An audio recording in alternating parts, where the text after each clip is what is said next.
पिछले साल मुझे कलीसिया अगुआ चुना गया। पहले तो लगा कि मुझ में बहुत कमी है, तो प्रार्थना करते हुए मैं सोचती कि अपना कर्तव्य कैसे निभाऊं। जब कोई उलझन या मुश्किल समस्या आती तो मैं उसे लिख लेती, फिर सहकर्मियों के साथ उस पर खोज करती। किसी को कोई समस्या होने पर मैं फौरन जाकर उसके साथ संगति करती। कुछ समय बाद मैंने कलीसिया के काम के कुछ सिद्धांत समझ लिए। काम के बारे में चर्चा करते समय सभी मेरे ज़्यादातर विचारों से सहमत होते। कोई समस्या होने पर लोग खुशी से मेरे पास संगति करने के लिए आते। ये देखकर मुझे बहुत खुशी होती। मुझे लगता कि मुझ में अच्छी काबिलियत है, मैं अगुआ का काम करने के काबिल हूँ। जब हमारा सुसमाचार का काम आगे बढ़ा तो कलीसिया की सदस्यता बढ़ने लगी। हम सभा की नई जगहें भी जोड़ने लगे। हर दिन समूह की सभाओं में जाने के लिए भागती और नए विश्वासियों का सिंचन करती। अगुआओं को चिंता थी कि काम काफी बढ़ गया है, तो देर ना हो इसलिए वो किसी और अगुआ को मेरे साथ जोड़ना चाहते थे। मैंने सोचा, सबको पता है कि काम काफी बढ़ गया है। अगर मैंने सारी जिम्मेदारी खुद ही उठा ली तो हर कोई मुझे प्रतिभाशाली और काबिल समझेगा, मुझे एक नई रोशनी में देखेगा। इसलिए मैंने बहाना बनाया और कहा मुझे सहयोगी की जरूरत नहीं है। उस दौरान मैं बहुत अधिक व्यस्त रहती थी। मेरे पास सुबह के धार्मिक कार्यों के लिए भी वक्त नहीं होता, रात को भी देर से सोती। सभी बहनों ने कहा कि मुझे कोई सहयोगी ढूंढ लेना चाहिए। बाद में मुझे सचमुच लगा कि मैं इतना काम नहीं कर पा रही, तो मैंने अगुवाओं को असली हालात बता दिए। मैं चाहती थी कि बहन वांग मेरे साथ काम करें और सभी इससे सहमत थे। पहले तो लगा कि किसी के साथ काम का बोझ साझा करने से चीज़ें आसान हो जाएंगी। हालांकि जल्दी ही मुझे ये बात पता चल गई कि बहन वांग में अच्छी काबिलियत है। वो सत्य जल्दी समझती है और आगे बढ़कर काम करती है। अगर भाई बहनों को कोई परेशानी होती या कलीसिया में कोई समस्या आती तो वो पहले ही इससे निपट लेती। खास तौर पर सत्य के बारे में उसकी संगति साफ और रोशनी देने वाली होती। भाई बहनों का कहना था कि ये उनके लिए फायदेमंद है। धीरे धीरे हर कोई समस्या या परेशानी लेकर संगति के लिए बहन वांग के पास जाने लगा। फिर मुझे जो महसूस हुआ उसे बयां नहीं कर सकती। पहले भाई बहन समस्या लेकर मेरे पास आते थे, मगर अब थोड़े समय में ही हर कोई उसे खोजने लगा। अगर ऐसे ही चलता रहा तो क्या मैं अपनी प्रमुखता बनाए रख पाऊंगी? एक अगुआ ने कहा, बहन वांग में आगे बढ़ाए जाने लायक काबिलियत है। इससे मुझे और भी ज्यादा खतरे का एहसास हुआ। मैं सोचती थी कि वो बतौर नई अगुआ बस मेरे काम का बोझ साझा करेगी। ये नहीं जानती थी कि वो मेरी चमक ही चुरा लेगी। ऐसा ही चलता रहा तो क्या मेरे लिए कोई जगह बचेगी? फिर बहन वांग ऐसे काम में मेरी मदद लेने आई जो उसे समझ नहीं आ रहा था। जानकारी साझा ना करने का मन बनाकर मैंने उसे टालते हुए ऊपर ऊपर की बातें बता दी। मुझे डर था कि अगर वो काम समझ गई तो मुझे और अधिक किनारे कर देगी। एक बार मैंने सुना उसे पता चला है कि किसी काम की प्रगति धीमी है, तो वो इस स्थिति की रिपोर्ट करने और इस पर चर्चा करने के लिए सीधे अगुवाओं के पास चली गई। उसने उन्हें बताया कि सिंचन कार्य करने वाली बहन इस काम के लिए सही नहीं है। ये सुनकर बहुत गुस्सा आया। मैंने सोचा, उसका हमेशा भाई बहनों के सामने मेरी चमक चुराना क्या काफी नहीं था? अब तुमने अगुवाओं से भी बात कर ली, इससे ये लगेगा कि तुम मुझसे ज्यादा काम कर रही हो। मैंने जिसे नियुक्त किया था उसे तुमने गलत बता दिया। क्या ये अगुवाओं के सामने मुझे नीचा दिखाने की कोशिश नहीं है? बहन वांग के लिए मेरे मन में बैर भाव पैदा हो गया। इसलिए उसके सही सुझावों को भी चाह कर भी मैं स्वीकार नहीं कर पा रही थी। अगर स्वीकार करती भी तो बेमन से। एक बार सहकर्मियों की बैठक में एक सहकर्मी कलीसिया की कुछ समस्याएं लेकर आई जिन्हें हल करना जरूरी था कि हम उनके बारे में संगति करें। अध्यक्ष के रूप में ये बहन वांग की पहली बैठक थी। वो मेरा सहयोग चाहती थी, मगर मैं उसके साथ सहयोग नहीं करना चाहती थी। मैंने सोचा, क्या तुम बड़ी काबिल नहीं? खुद ही जाकर संगति करो। मैं जानबूझकर चुप रही। काफी देर की चुप्पी के बाद अजीब लगने लगा। फिर बहन वांग को पहले संगति करनी पड़ी। इसके बाद उसने अपनी बात में मुझे कुछ जोड़ने को कहा तो मैंने बेमन से थोड़ी संगति साझा कर दी। वो बैठक ज्यादा कारगर नहीं रही। उसके बाद मुझे थोड़ी बेचैनी महसूस हुई। मैंने अपना कर्तव्य या जिम्मेदारी पूरी नहीं की थी। मुझे गलती का एहसास हुआ। मैंने परमेश्वर के सामने आत्मचिंतन किया। बहन वांग को मेरा सहयोगी बनाया गया था। वो समस्याएं हल कर सकती थी, जो कलीसिया के लिए अच्छा था। क्या ये अच्छी बात नहीं थी? तो मैं नाखुश क्यों थी? उसके खिलाफ होड़ क्यों कर रही थी? आपने सत्य की खोज और समस्या हल कैसे की? मैंने परमेश्वर के वचनों के कुछ अंश देखे। अपना सच्चा हृदय परमेश्वर को दो और तुम सत्य को प्राप्त कर सकते हो कि पहले अनुच्छेद में कलीसिया के अगुवा होने के नाते तुम लोग प्रतिभा का पता लगाकर उन्हें बढ़ावा दो और उनसे ईर्ष्या ना करो। तब तुम अपना कर्तव्य संतोषजनक ढंग से निभा सकोगे और तुम अपनी जिम्मेदारी पूरी कर सकोगे और निष्ठावान बने रहोगे। कुछ लोग डरते हैं कि दूसरे उनकी प्रसिद्धि चुराकर उनसे आगे निकल जाएंगे, अपनी पहचान बना लेंगे, जबकि उनको अनदेखा कर दिया जाएगा। इसलिए वे दूसरों पर हमला कर उन्हें अलग कर देते हैं।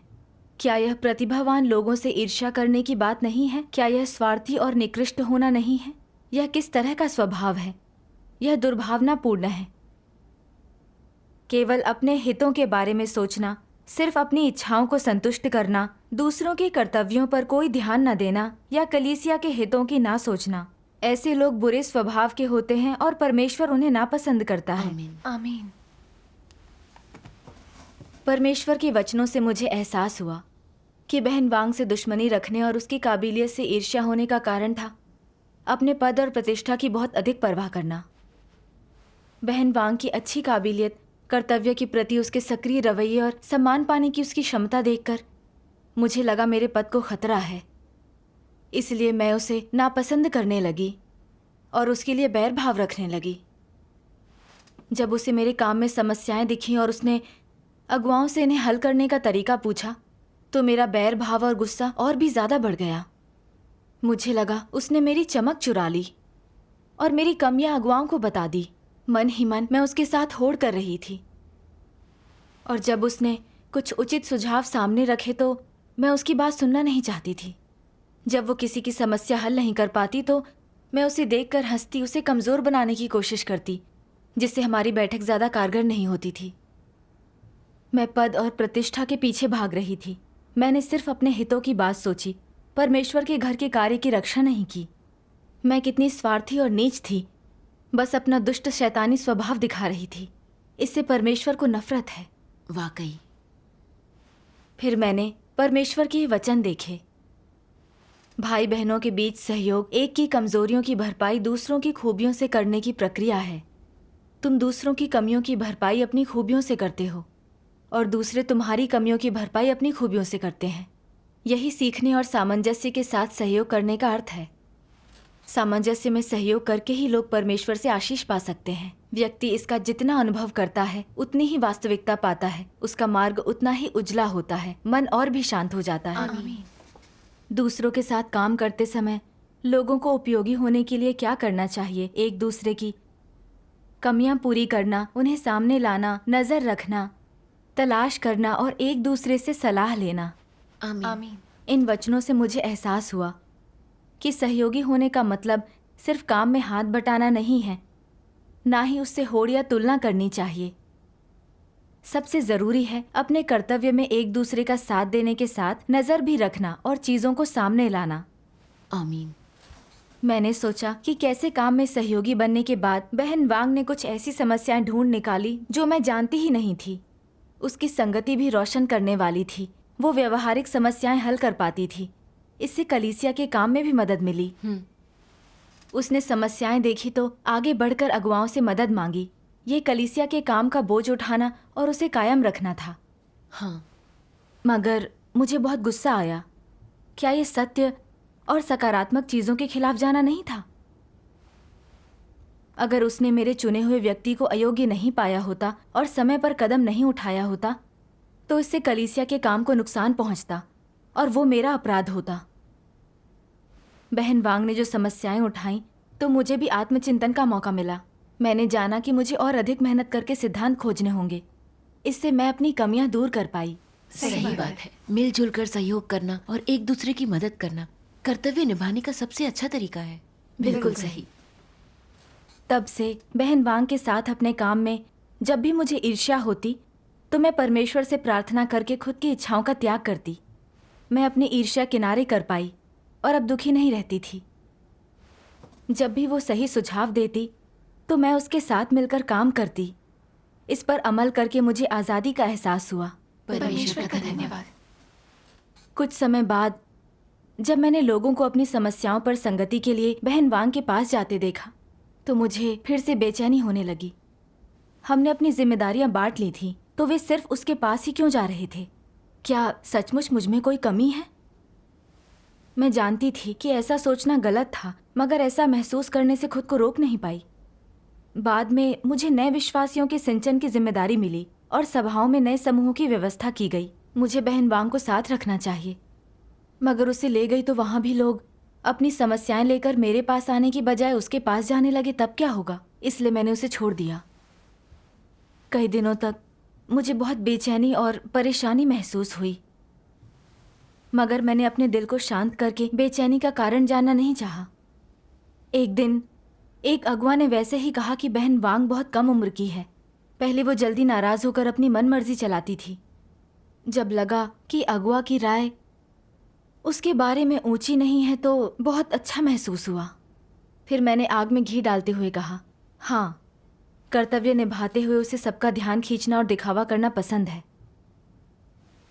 बाद में मैंने सुना कि एक और कलीसिया में अगुआ का पद खाली है।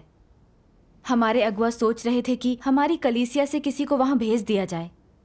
मैंने मन ही मन सोचा, अगर बहन वांग उस कलीसिया में अपना कर्तव्य निभाती है तो हमारे पास अपना इलाका होगा। फिर क्या यहाँ मेरा पद अधिक सुरक्षित नहीं हो जाएगा? अगले दिन मैंने एक अगुआ को सुझाव दिया कि उसे दूसरी कलीसिया में भेज दिया जाए। मैं यहाँ कुछ और काम कर लूँगी। हालांकि अगुआ ने कहा, एक सही उम्मीदवार यहाँ पहले से है। ये सुनकर मुझे बहुत निराशा हुई। चूँकि बहन वांग वहाँ नहीं जा रही थी तो मुझे अभी सभाओं की नई जगह उसे लेकर जाना था। ये सोचकर मुझे लगा कि मैं अपना पद बहन वांग को दे रही हूँ, तो मैं निराश हो गई। उस गम में मैं वहीं बैठ गई। मेरे मन में उथल पुथल मच गई। फिर अचानक परमेश्वर के वचन मेरे मन में आए। परमेश्वर की सेवा करने वाले हर व्यक्ति को सिर्फ अपने हितों के बारे में सोचने के बजाय अपने हर काम में कलीसिया के हितों की रक्षा करने में सक्षम होना चाहिए। एक दूसरे को कमतर दिखाकर अकेले काम करना अस्वीकार्य है। ऐसे लोग परमेश्वर की सेवा करने के योग्य नहीं हैं। ऐसे लोगों का स्वभाव बहुत बुरा होता है, उनमें मानवता नहीं है। वे 100% शैतान और जंगली जानवर हैं। आमीन। मैं महसूस कर सकती थी कि परमेश्वर का स्वभाव कोई अपमान नहीं सहेगा। मैं बहन वांग के साथ काम नहीं करना चाहती थी। उसे सभाओं से अलग कर दिया गया था। उसे दूर भेजने की कोशिश भी की थी। इससे परमेश्वर को घृणा थी। इससे मेरा शैतानी स्वभाव सामने आया। मुझ में जरा भी इंसानियत नहीं थी। अगर मैंने पश्चाताप नहीं किया तो मुझे परमेश्वर के स्वभाव का अपमान करने के लिए कर्तव्य से हटा दिया जाएगा। इस विचार ने मुझे डरा दिया। उस रात मैं सो नहीं पाई, बिस्तर पर करवटें बदलती रही। मुझे पता था कि बहन वांग के साथ मिलकर काम करना परमेश्वर की इच्छा है। ये कलीसिया के काम के साथ साथ भाई बहनों के जीवन प्रवेश के लिए भी अच्छा है। मगर मैंने उसे दूर भेजने की हर मुमकिन कोशिश की। ये कैसी समस्या है? मैं किस तरह के स्वभाव के वश में हूँ? मैंने परमेश्वर से विनती की ताकि मैं खुद को जान सकूं। एक दिन मैंने परमेश्वर के वचनों का यह अंश देखा। आइए इसका एक वीडियो देखें। बढ़िया। सर्वशक्तिमान परमेश्वर कहते हैं, मसीह विरोधी कलीसिया के हितों सहित परमेश्वर के घर के काम को पूरी तरह से अपना मानते हैं, अपनी व्यक्तिगत संपत्ति की तरह, जिसका प्रबंधन पूरी तरह से उन्हीं के द्वारा किया जाना चाहिए। उसमें किसी और का हस्तक्षेप नहीं होना चाहिए। और इसलिए परमेश्वर के घर का काम करते समय वे केवल अपने ही हितों, अपनी ही हैसियत और प्रतिष्ठा के बारे में सोचते हैं। वे हर उस व्यक्ति को अस्वीकार कर देते हैं जो उनकी नजरों में उनकी हैसियत और प्रतिष्ठा के लिए खतरा हो। वे उनका दमन और बहिष्कार करते हैं। वे उन लोगों का भी निष्कासन और दमन करते हैं जो कुछ विशेष कर्तव्य निभाने के लिए उपयोगी और उपयुक्त होते हैं। वे न तो परमेश्वर के घर के काम को जरा भी तवज्जो देते हैं, न ही परमेश्वर के घर के हितों को। यदि कोई उनकी हैसियत के लिए खतरा हो सकता है, उन्हें समर्पित नहीं होता, उन पर ध्यान नहीं देता, तो वे उसे निष्कासित कर देते हैं और उसे दूर रखते हैं। वे उसे अपने साथ सहयोग नहीं करने देते और विशेष रूप से उसे अपनी शक्ति के दायरे में कोई महत्वपूर्ण भूमिका नहीं निभाने देते या किसी भी महत्वपूर्ण उपयोग का नहीं होने देते। चाहे उन लोगों के कर्म कितने भी श्रेष्ठ हों या चाहे उन्होंने परमेश्वर के घर के लिए कितना भी अच्छा काम किया हो, मसीह विरोधी उसे छिपा देते हैं, उसकी बेकदरी करते हैं, उसे भाइयों और बहनों को नहीं दिखाते और उन्हें अंधेरे में रखते हैं। वास्तव में इनमें से कुछ लोगों में कोई विशेष कौशल होता है और कुछ में बस थोड़ा सा दोष होता है। कुल मिलाकर वे कर्तव्य निभाने के लिए उपयुक्त होते हैं। वे कर्तव्य निभाने वाले व्यक्ति के सिद्धांतों के साथ मेल खाते हैं, लेकिन मसीह विरोधियों की नजरों में वे सोचते हैं, मेरा इसे सहना संभव नहीं है। तुम मेरे साथ प्रतिस्पर्धा करने के लिए मेरे क्षेत्र के भीतर एक भूमिका चाहते हो। यह असंभव है, इसके बारे में सोचना भी मत।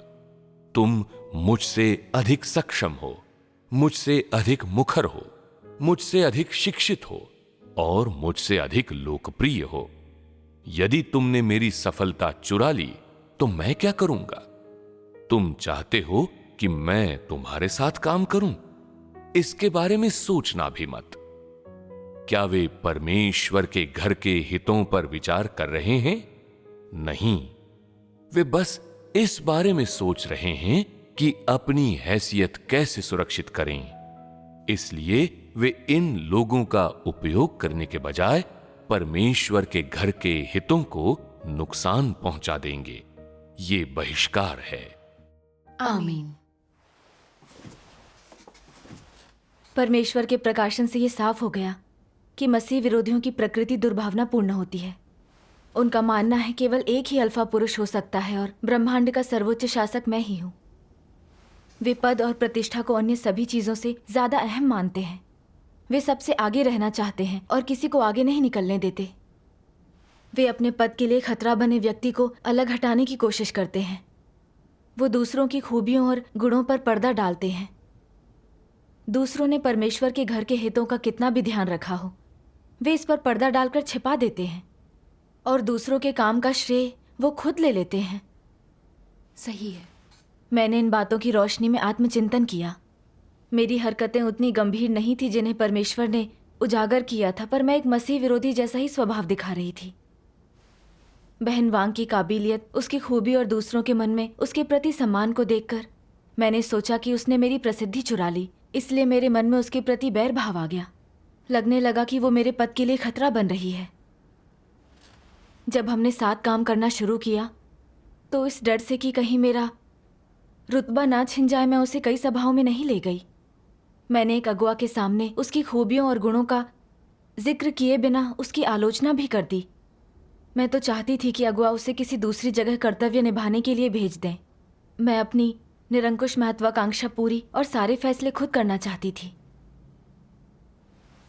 मैंने बहन वांग को अलग करने के लिए बहुत दुष्ट और नीच तरकीबों का इस्तेमाल किया। ये किसी मसीह विरोधी की मनमर्जी और सत्ता की भूख से अलग कहाँ था। मैंने रुतबे के पीछे भागने वालों के बारे में सोचा जिन्हें निकाल दिया गया था। हर किसी पर दबदबा बनाए रखने और सत्ता में बने रहने के लिए वे अपने पद के लिए खतरा बनने वाले इंसान को रास्ते का कांटा समझते थे। परमेश्वर के घर के कार्य की परवाह किए बिना उन पर हमला कर उन्हें बाहर निकाल देते थे। उनकी दुष्टता के कारण उन्हें निकाल दिया गया। सही है। एक मसीह विरोधी की तरह काम करते हुए क्या मैं मसीह विरोधी के रास्ते पर नहीं चल रही थी? इस एहसास ने मुझे डरा दिया था। परमेश्वर के न्याय और प्रकाशन के बिना मैं कभी खुद को नहीं जान पाती। मुझे नहीं पता कि परमेश्वर का विरोध करने के लिए मैं किस हद तक जाती। मैं केवल एक ही अल्फा पुरुष हो सकता है कि शैतानी जहर के हिसाब से जी रही थी। ये शैतान की छवि थी जिसमें जरा भी इंसानियत नहीं थी। मुझे खुद से घृणा महसूस हुई और उबकाई आने लगी। मैंने परमेश्वर के सामने आकर प्रार्थना की, परमेश्वर, इन दिनों मेरी आंखों पर नाम और रुतबे का पर्दा पड़ा हुआ है। सत्ता बनाए रखने के लिए मैंने अपनी सहयोगी को ही अलग कर दिया। मैं कितनी विद्रोही हूं। परमेश्वर, मैं पश्चाताप करके बहन वांग के साथ अपना कर्तव्य निभाना चाहती हूँ।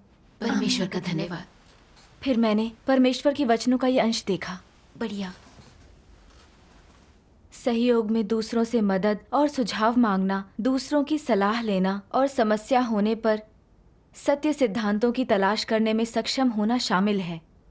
इस सब पर स्पष्ट रूप से सहभागिता की गई है। आगे क्या होता है ये अभ्यास पर निर्भर करता है। अगर तुम्हें लगता है तुम दूसरों से ऊपर हो, तुम्हारा कर्तव्य एक आधिकारिक पद है और तुम हमेशा अलग मार्ग अपनाते हो, अपनी ही योजनाएं बनाते हो, अपना ही प्रबंधन करते हो, तो इससे समस्याएं पैदा होंगी। अगर तुम हमेशा इसी तरह से कार्य करते हो और तुम किसी और के साथ सहयोग नहीं करना चाहते, जिससे तुम्हारा अधिकार दूसरों में बिखर जाता है, तुम्हारी चमक चोरी हो जाती है, तुम्हारे सिर से प्रभा मंडल छिन जाता है। अगर तुम सारी चीजें अपने तक ही रखना चाहते हो तो तुम गलत रास्ते पर हो।